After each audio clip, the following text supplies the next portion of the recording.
Breaking news, Bassangwa Congo, Yamukuseto, Eteni ya Bassangwa Congo, nouvelle en bref en français, Ezali Bongo spécialité, ya Proverbe 30-30, Bozo Landabiso na Sentinel TV1, Bozo Landabiso P na Sentinel ya Congo.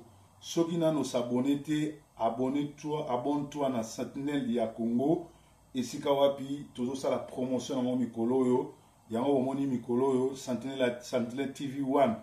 Tozo tiaka biloko kala mais biloko sika tozo la promotion na Sentinelle ya Congo. Soko za mwana ya Proverbe 30-30, oza mwana Congo, oza combattant olingaka masolo ya Congo, abonne-toi déjà na Sentinelle ya Congo.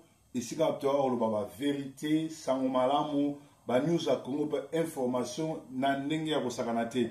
Ba sango ya Congo eza koyinda, plus de 600 militaires ont quitté précipitamment la base militaire de Kitona au Congo central et envoyé renfort au sud Kivu vers Fizi. C'est un bataillon de recrues en phase terminale, les Kurutu, commandé par le colonel John Kalenge, que le criminel Joseph Kabila vient d'envoyer au front, comme on amène les moutons à l'abattoir. Donc, pourquoi il veut sacrifier tous ces Congolais-là? Parce que la frappe a frappé. Alors, d'autres recrues avaient quitté la base de Kamina la semaine passée. Déjà, le général Bahati, commandant des opérations Soukolade, s'est plaint à la radio Kapi du manque des effectifs, ce qui aurait, selon lui, occasionné la chute de plusieurs localités du secteur de Tanganyika, y compris Mboko, qui est une grande agglomération et chef-lieu du secteur, se plaignant des sous-effectifs alors que ce sont des milliers et des milliers de militaires qui sont concentrés dans cette petite zone et aller jusqu'à y envoyer un renfort de jeunes recrues sans aucune expérience de combat est un signe du début de l'essoufflement des criminels ou de la milice de Kabila, alias Joseph Kabila, de son vrai nom Hippolyte Kanambe, le criminel rwandais qui a pris en otage les Congo et les institutions. Alors, les FARDC sont débordés et ne savent plus où se puiser les renforts. En effet, je me demande que font-elles lorsque les fronts seront ouverts dans les 4 coins du pays, y compris la capitale. Ce régime est trop fragile, plus que les gens ne le croyaient. Comme Mouzé Kabila disait, Mutume Watoto, j'ai fini. Pour qu'on en finisse une seule fois pour toutes. Donc, Oyo, Ezali Basango ya la frappe à Ezoya, Touré Sabino qui armée ya Congo, Kabila Bomango, tout ça son armée, mais tout ça na ba branche, ya mercenaires, Oye Mokwa Kriaka, Bako Benamba M23, Bako Benamba Afdelandu, Bako Benamba Nyoso. Mais est-il que Banambo Kaya Congo, Balamuki, na Congo à la frappa, bandi déjà pour la localité côté Tanganyika Kuna, mais Nganazana est sengoté parce que normalement ma solo il faut aussi la à niveau à Kinshasa. Sauf que tu bas Congo, tu Kinshasa, bateau Kuna nyon surtout, criminels nyon surtout, groupes armés nyon surtout yatondi sa cantona côté est à Congo, Palangana Mbango Bango Moko. Alors le fait que Tozaliko Bandango na côté à Fizi, il y comme sango guerre grave pe il comme sango mobulu. Mais est-il que Nzambe na biso akolonga po ete biliaki rwandais bikoki pe akomi essoufflé. Donc on bozo mona kaza essoufflé. Alors basango toujours ya Congo tozo ke pesa bino ba information nyonso o tozanango awa ndenge ekomelaki biso na basango ya Congo ba utoyebisa biso ke Senkonde a organisé ba élection pour nanga azo travailler pour na Kabila. Tout organiser sous guerre politique donc to guerre diplomatique parce que Senko na déclaration na sali que il faut bangonde ba organiser l'élection parce que nanga na seni ezali bongo ko travailler pour na Kabila ezali malamu parce que binomo bomoni makamboleka ki na oninde Kabila yoksibiso soni pendenge akende koloba discours vide devant une salle vide. Alors et pesi et passe pour ayoki ke ba yebisi que sans élection, sans respect à bakor le 31 décembre yé makamone esili. A financer ki ba mbongo makambe bele menyon swana esukeli e balukeli yango moni que même la presse belge selon la presse belge, il y a des discussions dans les couloirs des Nations Unies pour garantir au criminel président Kabila un départ en douceur. Selon des correspondants du journal belge Le Soir, il s'est dit à l'ONU que l'un des partenaires de la délicate situation dans la crise politique en République démocratique du Congo concerne le sort de la sécurité du criminel président. Comment garantir celle-là pour le convaincre de s'y effacer? On rappelle que son père adoptif a fini assassiné, tandis que d'autres ex-dirigeants africains ont trouvé un refuge sûr dans des pays voisins. En Côte d'Ivoire, par exemple, en Côte d'Ivoire, il y a un appel qui vient d'entrer. En pleine émission, on a Obengo Sonasisi, on a vraiment en plein breaking news dans cette émission. Donc, on a Obengo Sonasisi, merci. Alors, on a Abisso Mbalebele, on a toujours na phone. Tout ça, laptop en haut, laptop en moins, tout ça, il a été, puisque awa to yambaka ba phone, to répondre à bateau, pe to travers un bateau. Alors, balobi était, on rappelle que le père adoptif de Hippolyte Kanambe, Désiré Kabila, a été assassiné par lui-même Kabila et les Rwandais, ses frères rwandais.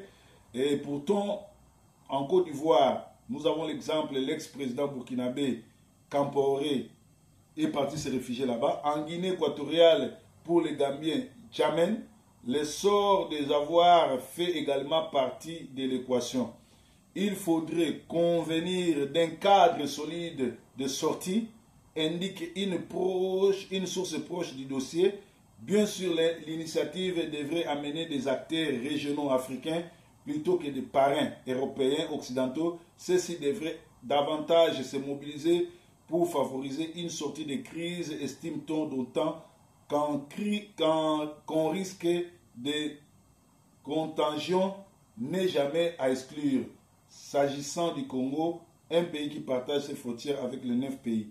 Donc, Nangonga Oyo, na oni après discours à Kabila, bon monaki ndenge ba sabotaki ba pesaki mu Congo, bato nyonso ba yebisaki ke balingi esute ba saboter parce que abomi trop c'est un criminel.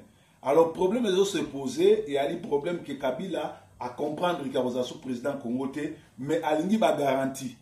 Alingi ba garantie yango bozo mona botika la jamais kolinga Moïse Katumbi, botika la jamais kolinga ya comme président parce que Moïse Katumbi azo sala G ya Kabila. Sur quelle base, sur quelle raison un criminel comme Kabila, yemoko yebi ba crime boni asali, akutani même na madame Oyo azali présidente ya CPI pour la koyebise que azali na ba crime ebele fois répondre. Mais Moïse Katumbi se permet à kolobake Kabila vous allez inquiéter, vous allez président ya Sénat à vie, vous allez na pour amona ndengeni ba bomsa mboka. Donc cela veut dire que Moïse Katumbi a trahi ba milliers de ba Congolais Kabila bomi. Yemo Kabila yebi ke ba Congolais ba yebi histoire nyonso kazali Rwandais aiko boma na Congo, mais Moïse Katumbi azo protéger ye. Alors mutu ndemwana jamais kutu akoko ma président Congo parce que azali plus que Kabila. Ce qui azali prêt à protéger un criminel, c'est-à-dire yé par ça ba crime. Yango nozo mona nangonga o Kabila azo senga sécurité ya ye na ba bien na ye. Alpha Konda yebisaki ye, Didier Renex yebisi ye, nani président il y a le président monde entier, même le président africain Donald Trump a dit qu'il n'y aura plus de dictateurs en Afrique, il faut se découdre na bango, mais ils ont comme sabiso Syriano ou Yazali, moi na ya juif rwandais, zambien plutôt juif na zambien, azok se permettre qu'on les capte na ba chaîne kolobake à cause sa sécurité, ya Kabila à kotikala nani Arotikala qui ça sénateur en vie. Or, bah criminel union surtout, on ne peut pas parler du pardon, on ne peut pas parler de la paix sans parler de justice. Lélo en Afrique du Sud, pourquoi Mandela a échoué? Parce que Mandela a négocié la paix et et le pardon. Mais Mandela n'a pas négocié sur la justice.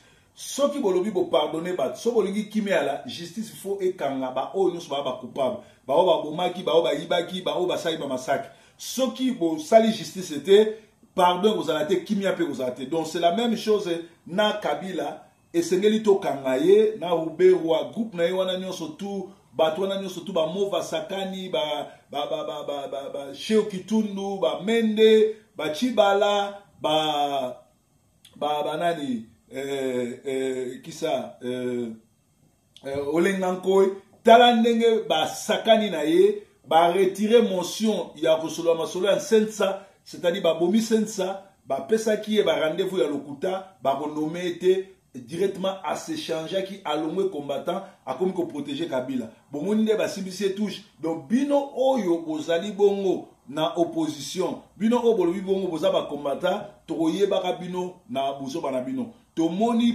pe ke Kabila ama elete na batu na ino so ba ma elete ba bimisi ba $700 ba fouti ba ivoirien ba fouti ba rwandais ba ya ko telema balata ba t-shirt ba pesi même ba clochard ba mindele ba voyou balata ba t-shirt ya elongi ya Kabila et pourtant na Congo azoko kwa kozwa $700 wana te afuta ba enseignant afuta banani ya bo mutu anengo wana bo ko ndimasa sous président na ndeni donc a échoué lamentablement et comme devoir na biso ya ko accompagner makambo oyo ba konzi ya mokili mobimba basi ba yebi et ce n'est absolument kende na bango ndenge wana à New York des discussions pour garantir la sécurité de Kabila selon la presse belge ba discussion ezo salama pour être Kabila à Kende. Alors, biloko nous surtout, les alliés que il y a des discussions dans les couloirs des Nations Unies où pour garantir au criminel président un départ en douceur. Alors, donc, au Sinatangela Ibinwango, les alliés Makambu, au Yozo de Kakuna, Peli Susu, Awa Bayebisi Biso ke na mboka ya Congo Kaka, Eza Koyinda, puisque Olenganko iba simbisi touche et puis Senko alobi ke yende mutu a organiser l'élection c'est-à-dire nani bakoyi ko pesa seni pouvoir mon côté parce que seni ils ont travaillé pour na Kabila la frappe azo sala musala Kabila na ba fa RDC ba kimi na côté est kuna c'est-à-dire ils ont déjà na ba soda na biso ba congolais oyo ba si ba zui mbamboka ebele toboyi kotanga bakomo na bango toboyi kosala publicité na bango tozolinga ba banda ko se manifester bango moko parce que tozui déjà makambo ebele oyo tolingi kolobate alors tête à tête Kabila Sindika Dokolo na Luanda